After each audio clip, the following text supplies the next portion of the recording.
Just crossed over into the Twilight Zone. I'm Jerry. And we're slowly coming to the end of our second block of Twilight Zoning. And I attempted to do sort of, different directors, different actors, different seasons and spread them out. However, I've inadvertently penciled in 2 Richard L. Bear episodes. And that's okay. And they both have 3 words. Oh my God. So you can figure out yourselves what's on next week. But me and Jay know. And what we're talking about first is Nick of Time, which was directed by Richard L. Bear, who directed Third from the Sun and Purple Testament and another 3-word episode. And was written by Richard Matheson. Huge Twilight Zone writer, as we've talked about before. Third from the Sun. Yeah, Twiddly-dee-dee-dee. 2 Richards. Twiddly-dee-dee-dee. 2 Richards. Yep. Jay, I would love to play the MC. But the only way that I would relinquish in a production my MCing is if I got to see you play the MC. I would absolutely love to play the MC. Richard Matheson, wonderful. Right. Well, we've kind of done this in reverse because we've already done, again, because I was spacing out the top classic episodes, and we've already done Nightmare at 20,000 Feet, which is the other William Shatner, Richard Matheson, Richard L. Bear. Richard Donner, pardon me. Another Richard. The other Richard Matheson, William Shatner episode, which centers on a anxious and at times manic Bill Shatner with a wife. And I guess I'll throw this out now. Richard Matheson loved Patricia Breslin in this episode so much that he wanted to provisionally cast her in Nightmare at 10,000 Feet, which would I think would have been interesting. Yeah. Because I can, put at the back of my mind Burgess Meredith doing 3 different episodes, but I don't know if I can do it if it's the same couple. The exact same couple. I mean, you could just start a show then that's just Bill Shatner and Patricia Breslin in every episode. That was the original idea. Have you ever watched Shock Treatment, the other Richard O'Brien music? It's because his original idea for Rocky Horror was that it would be a movie series, a bit like American Horror Story, where Brad and Janet would be in another wacky situation and everybody else would play different roles. And they kind of did it with Shock Treatment, but Shock Treatment was a huge financial bomb. But yeah, I could have done with 2 more episodes of William Shatner and Patricia Breslin. I think they're just finding out where they end up actually moving. True. If they end up in different areas of their honeymooning continues and they end up in different, and he's constantly affected by different trinkets. So the next episode is, I put my penny in and I turned a yank and now it's a squished penny and it's got a picture of the place we just saw. Oh my God. I would watch that. Was Nick of Time an episode you'd seen, Jay? I feel like it was when I was a child, but not any in recent memory. No, this was pretty fresh. I said of it on the last episode as sort of prologuing it, in that if the episode, for the most part, this is like a perfectly fine episode with great performances, great writing that builds and is lovely. Oh, yeah. I remember you saying that. But then you've got that final sort of, and it's not even like a twist, but just that final kicker that makes it sit for me well. And I don't know if that was your experience, but this is always an episode I've quite enjoyed. What was your first impression? I really, really, really enjoyed it. Good. I thought it was a fantastic episode. I thought performances were strong. It's really funny with how much we jump around because sometimes, Rod Serling appears in a cafe to talk to the camera, and then sometimes it's his voice. Or in this case, sometimes it's a whip pan so that he can still be in LA. It's the most bizarre whip pan of all time.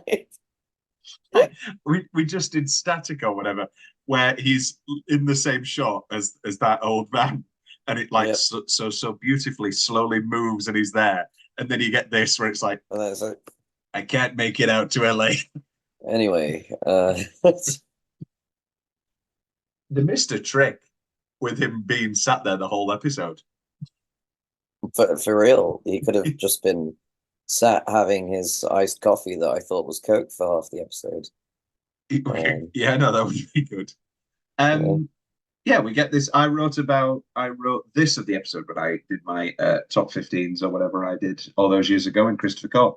The first of William Shatner's appearances on the show follows him and his newlywed Patricia Breslin as they face down their superstitions and their concepts of fate and fortune in a small rinky-dink diner when they begin playing with the fortune-telling machine.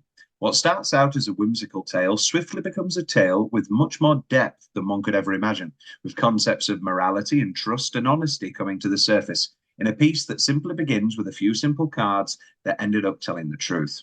Once more, this is more so an episode of hope and a vanquishing of cruel tricks of fate, ultimately the power for one to really take back one's own life and not be ruled by an outside set of circumstances.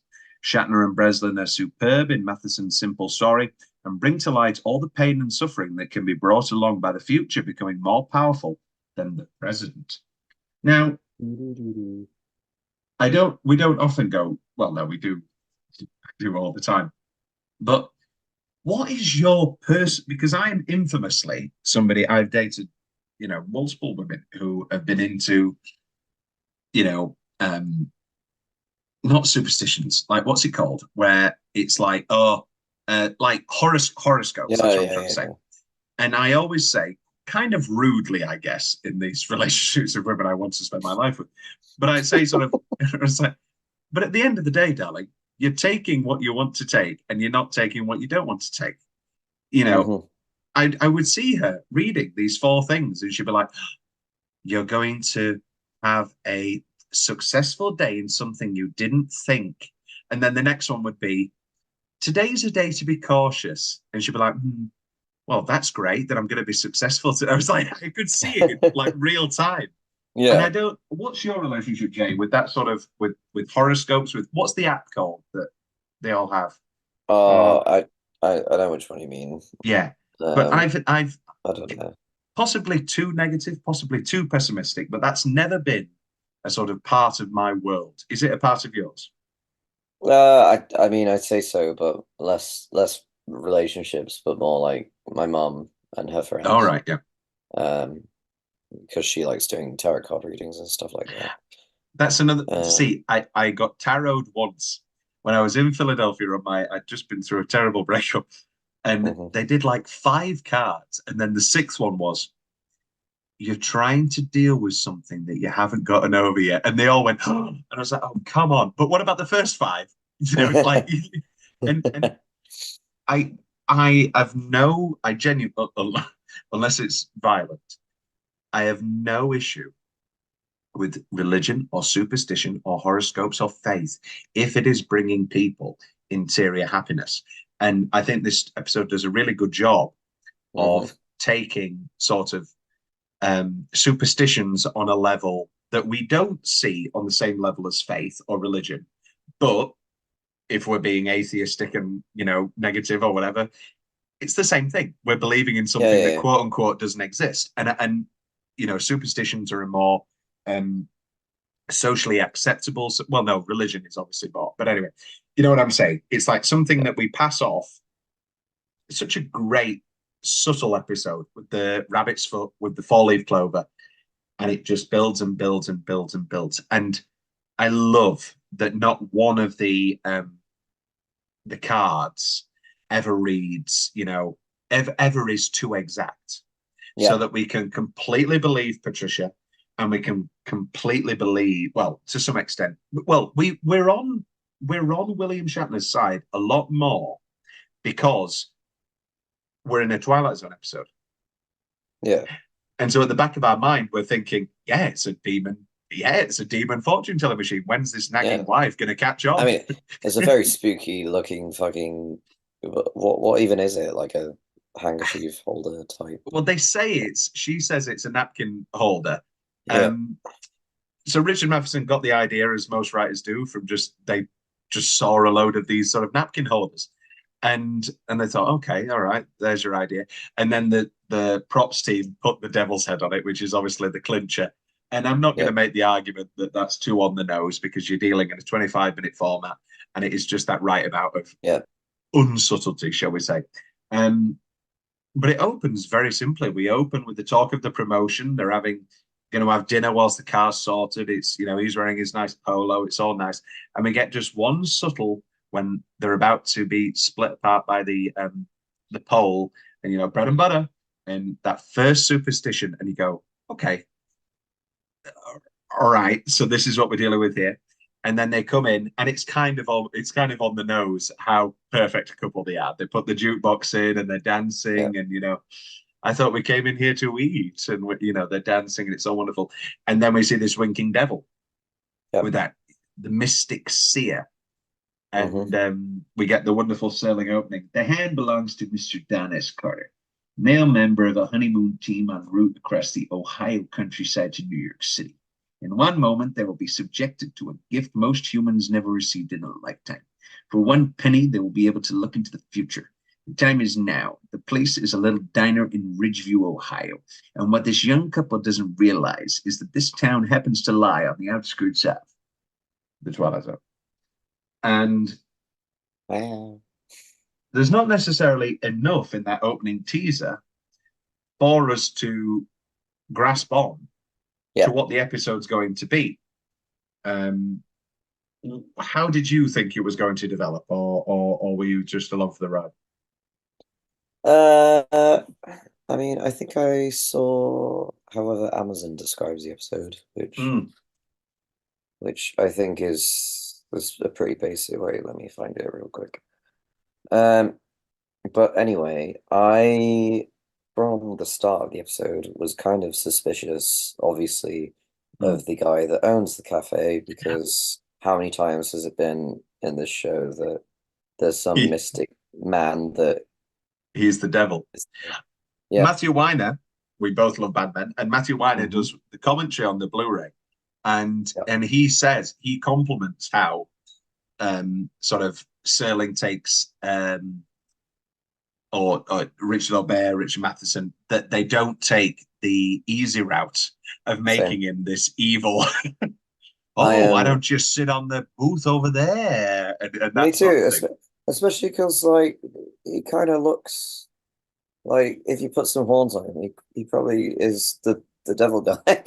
Yeah. I mean, it's the Howling Man, it's the Wager, it's all of them. Where it could vary, and that's another thing I like about the quote unquote twist, rather the ending of this episode, is that it's not come back again sometime, won't you? And then he turns around and the reflection's a devil or something like that. Yeah, it's the ending is still believable if we're completely still on the side of Patricia Breslin. And it's not that it's a couple it's simply that a couple aren't as strong, or you haven't got that Patricia Breslin figure to balance out his superstitions. I really love the ending. I always have. I've found the description. Sure. It was a superstitious newlywed becomes obsessed by a penny fortune telling machine when he and his new wife are stranded with car trouble. That's fair enough. That's very good. I thought the car trouble would be a bigger deal. I'm glad it wasn't. Again, you've got the more bold twist ending of they get in the car. What should we get in the car? Don't think about it again, or whatever. And then she goes, come on, let's leave. And then the car blows up or something. There's so many, quote unquote, more Twilight Zone-y twists that could have happened here. Yeah. And they go for quite a subtle one that doesn't negate the rest of the episode. I've always liked it. The first question, and I just love that gradual nature. They ask about the the promotion. That's the first question. And then, it has been decided in your favor.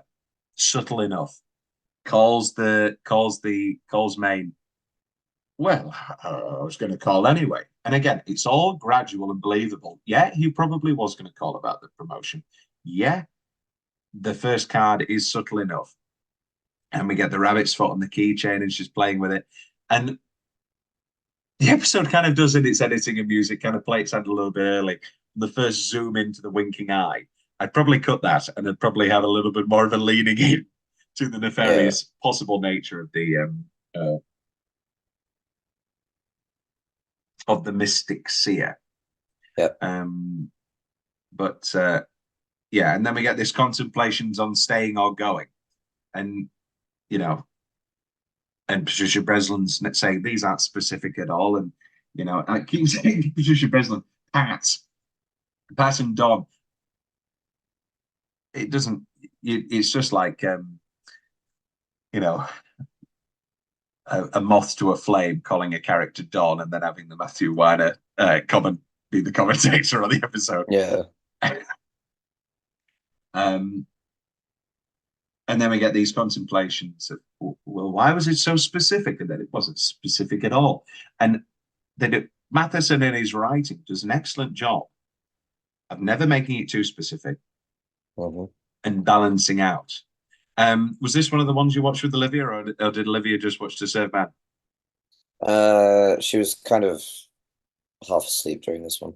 That's all right. Yeah. She wasn't really watching it, but I just put it on, and then no, that's fine. Serve Man, she watched all of. Well, it's a great episode. Yeah. And then I want to bring this up because we often talk about Serling being a sort of progressive figure in his politics, in his writing, in his representations. And this episode has a line where Bill Shatner says, why are you treating me like a retarded child? And this isn't, yes. which is so outrageously. This line woke Olivia up from her nap. And it's so sort of 2024, it's outrageous in its difference from 1961 or something. But this isn't one of those stories where, you can say, oh, well, it was a different time, blah, blah, blah. Because Serling actually received a letter from the parents of a disabled child, and they said how much it took them out and blah, blah, blah.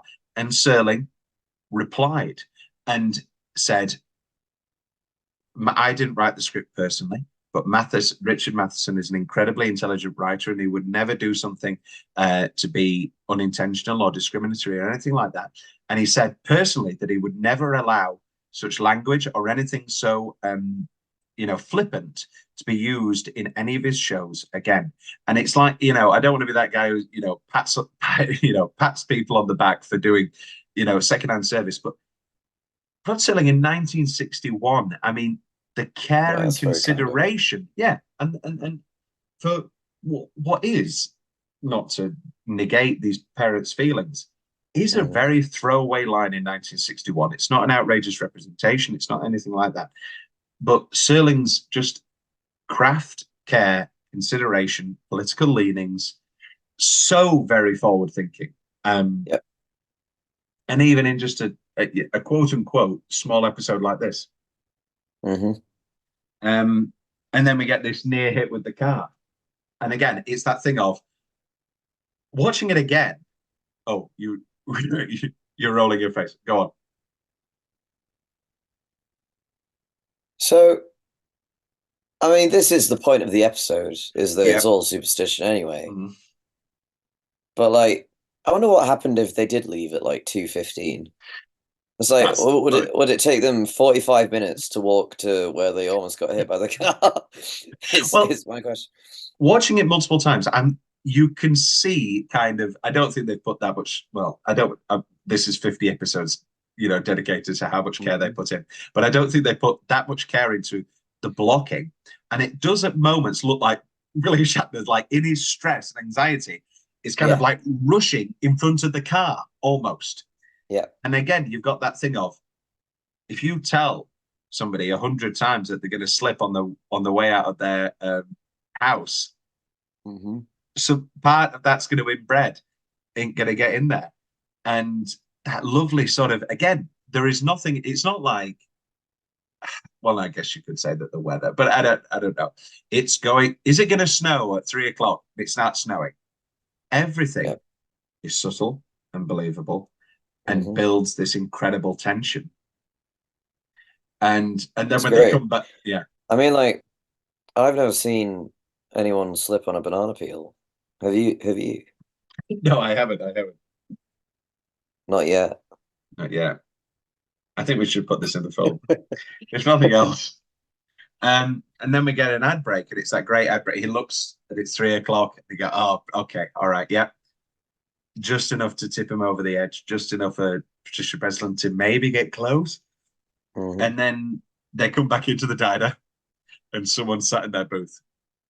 And again, it's just that brilliant gradual nature. Just to check, because it's not, because I didn't go back.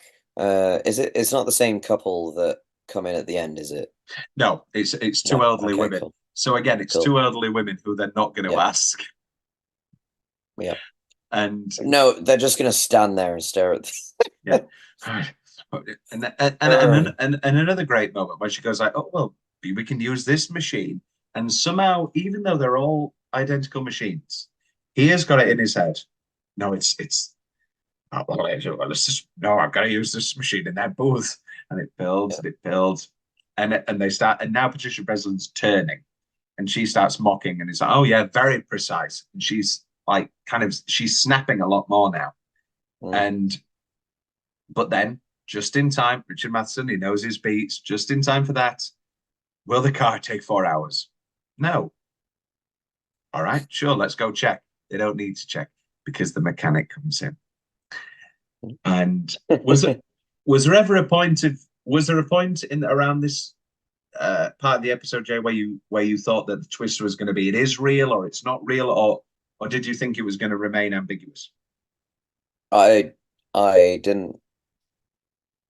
God, what was I thinking? I don't know. I think I still had thoughts that there might have been something going on because of the mechanic just showing up to the right. Yeah. Really suddenly, but I'm glad they didn't go that way. I think what else was I thinking? I don't know. I don't know. I still think I was like, oh, maybe it'll be ambiguous, but I was also kind of like, oh, it's the Twilight Zone. The guy that owns the cafe is probably gonna turn around and high five the mechanic and be like, haha, we did good, didn't we? We got another one, you son of a bitch. Yeah, exactly. It's another elaborate con. That could have been it. That could have been a twist. It could have been a oh no, because then that's really unbelievable. Because how could they have put the cards in the machine? Maybe it was a cookbook. Well, you don't jump too soon. Yeah.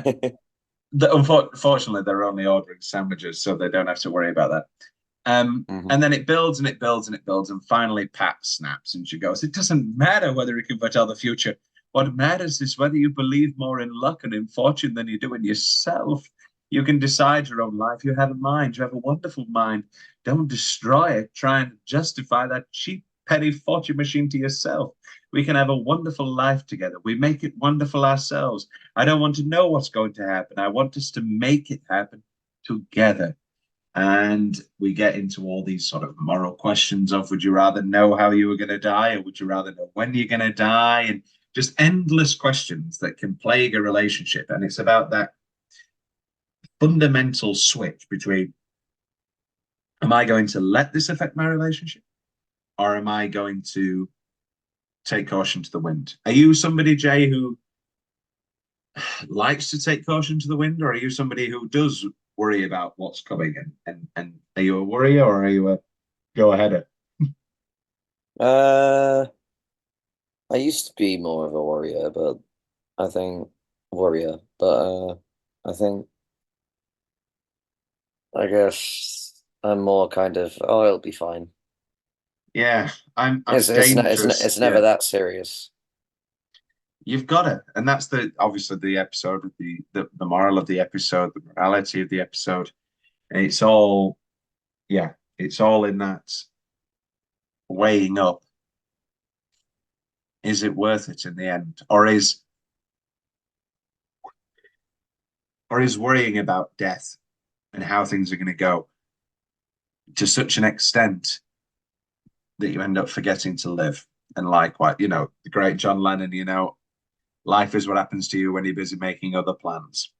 And or Parasite, he who makes plans is stupid, or whatever that whatever that was. God laughs at people who make plans. And yeah, it's just a wonderful episode. And then we'll drive out of this town and go anywhere we want to go. Anytime.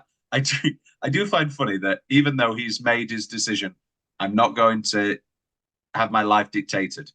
His final lines of, well, we're going to drive out of this town and go anywhere we want to go, anytime we please. And he turns to the fortune telling machine and speaks to it.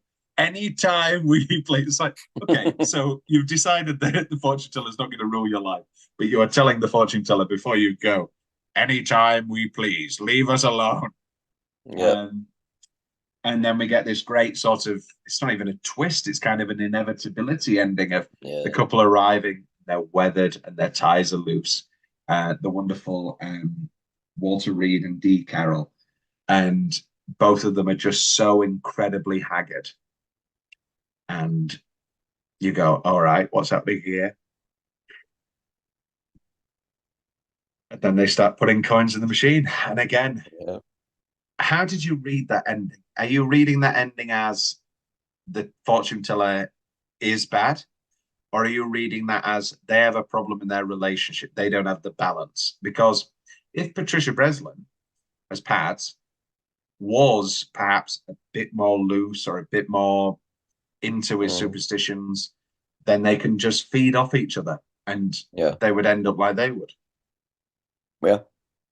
I mean, I think I read it pretty much exactly like that. I think obviously them two were a lot more anxious about life, about everything compared to the main two. And I think, because they didn't have the balance of having a Patricia Breslin in the relationship, then, Wonderful choice to not have, to let them come to their resolution before they arrive. Because again, a lesser writer would have them come in. Excuse me, are you sitting at this booth? And they go, oh no. And Don can get that immediate gratification of, oh, this is what we could become. But no, they come to it on their own. They come to it in their own terms. They come to it in their own time. And come to that, horrid realization or whatever you want to call it. And go ahead. Can we ask some more questions now? And they've got so enticed by the machine that they're asking now for a question. Do you think we might leave Ridgeview today? Is there any way out? And it's, oh, brilliant. And then Serling, found a balance in the little town of Ridgeview, Ohio. Two people permanently enslaved by the tyranny of fear and superstition, facing the future with a kind of helpless dread. Two others facing the future with confidence, having escaped one of the darker places of the Twilight Zone. And all I have to say, Rod, is this one of the darker places of the Twilight Zone? I don't think at all. This is like one of the least dark places of the Twilight Zone. There are so many worse things. You could be a soup. You could be trapped with bloody Bill Mooney in It's a Good Life. They've got so many worse places to be. That's true. Anyway, so as I was saying, the wonderful Mark Scott Zickery of the Twilight Zone Companion did an audio commentary with Matthew Weiner, and they were talking. Matthew Weiner just says it makes a deal with the devil. It makes it a battle of wills, and talking about the prop head, and it goes beyond just a story of superstition. That simple prop change makes it so very clearly a literal deal with the devil. And then Weiner, gotta love him. Obviously, he looks for the failing marriage and all of these. I always think that maybe this story is possibly about the fear of commitment, the man who's scared of marrying. And I can see that, I didn't mention it, but early on in the episode, I was kind of thinking, is this going to be an episode where their relationship falls apart? Because a note comes out when it's like, do I love my wife or whatever? Yeah. And then it comes out, oh, I don't think so. Yeah. Then they'd have an argument or something. I did wonder if it would go that way. Obviously, I'm glad it didn't. But yeah, it's just funny on the note of failing relationships. And Matthew Weiner, again, such a genius. And he says the shift is at first that she's trying to prove it's not real. Then she's saying it doesn't matter if it's real. And I think they do a wonderful job with Patricia Breslin's character of she's like, by the end of the episode, she's still not on the same horse of it's not real. It's not real. You're stupid. You're stupid. This is insane. By the end, she's, whether it's that she's been taken in with it herself or whatever, she is now on the thing of it doesn't matter if it's real. Let's not have this ruin our entire marriage.